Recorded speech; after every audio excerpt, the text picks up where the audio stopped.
I had a problem again with the headlight of this 2006 Mitsubishi Lancer. On the left hand side headlight here, when the light bulb inside was being powered, it made some light but very little. That's not good, but the light bulb is not defective. The light bulb is flawless. The faulty component is the connector. This connector is normally part of the vehicle's wiring harness, and it had to be cut away from it. Let me show you what's wrong with the connector. On the connector there should be 3 terminals here visible, corresponding to the 3 pins or blades inside the light bulb. The 3 blades or pins inside the light bulb, of course, lead or continue as 3 electrodes there inside the light bulb between the filaments are stretched. The one in the center is for low beam, and the one that's off center, in this case on this side, is for high beam. That's how it should be wired in. What happened with the connector, and it's been featured in a previous video because it was noted that it was not making a solid electrical contact. What happened here is that you can see that the middle of the connector here is melted out. You can see this white charring and overheating of plastic and deformation, and notably the terminal is missing. The terminal is there, but it comes out at the end like this, and it's looking charred like this. It's a problem. Now, in a previous video it's been noted that the terminals are somewhat loose and they needed to be pressed firmly in place with a pair of tweezers or some such device to make a solid electrical contact. To keep the terminals in place, there are small plastic tabs or retainers inside the connector that need to physically clip onto this square hole inside the terminal. If those retainers are unable to hold onto the terminals every time this is connected to the light bulb, or just due to vibration because this is in the engine bay and is not really isolated from vibration, if the retainer is unable to hold the terminal in place, then it's going to slide out a little bit or slide back that way.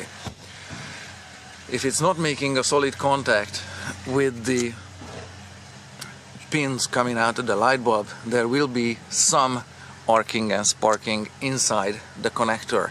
Arcing and sparking makes heat, which melted the connector in the middle. So it's a problem, and this connector is not fixable, and this situation is not recoverable. That's why it had to be cut away from the rest of the vehicle's wiring harness. So let me show you how my solution looks like over here. Come closer.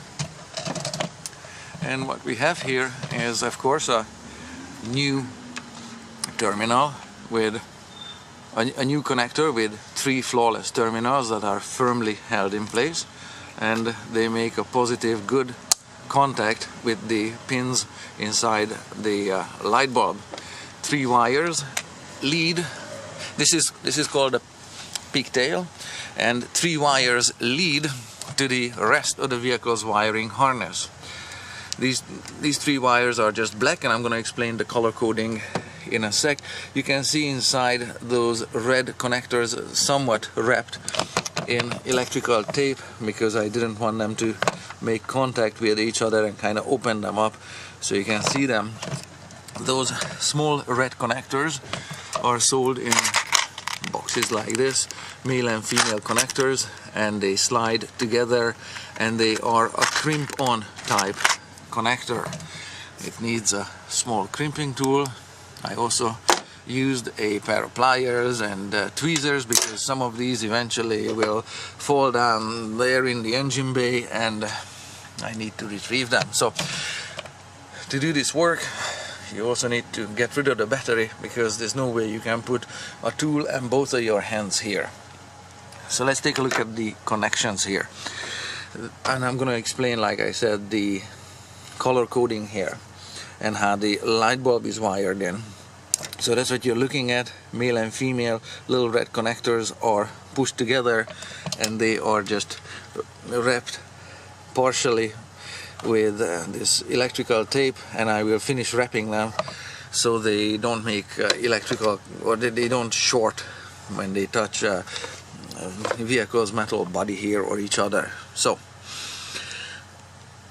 the colors on the vehicle's wiring harness are as follows. There is a red wire with a blue tracer. There is a black wire here underneath my index finger, and the third one is a red wire with a yellow tracer. You can also see the same wires here at the end of the connector. So this is how it should be wired correctly. That when you're looking at the clip on the connector should be up. This is how the light bulb sits in the vehicle. The red wire with the blue tracer should be coming to this side of the connector, because that's one of them powers the low beam, the other one powers the high beam filament. And when the, let me just try to turn it, and when the low beam is selected inside the vehicle, the filament in the center should be turning on. Let me just try to show you how that looks like.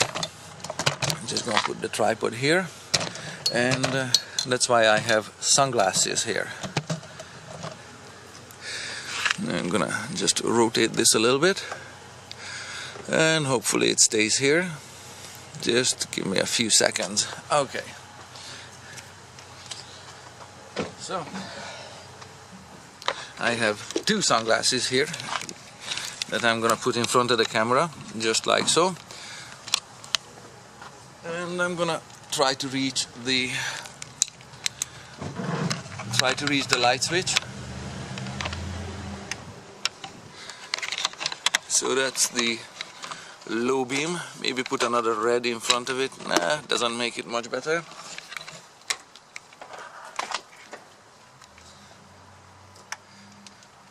You can see the glow, or you can possibly see the glow when the bulb is being, or as the bulb is cooling down and is being turned off. Take a look at it again.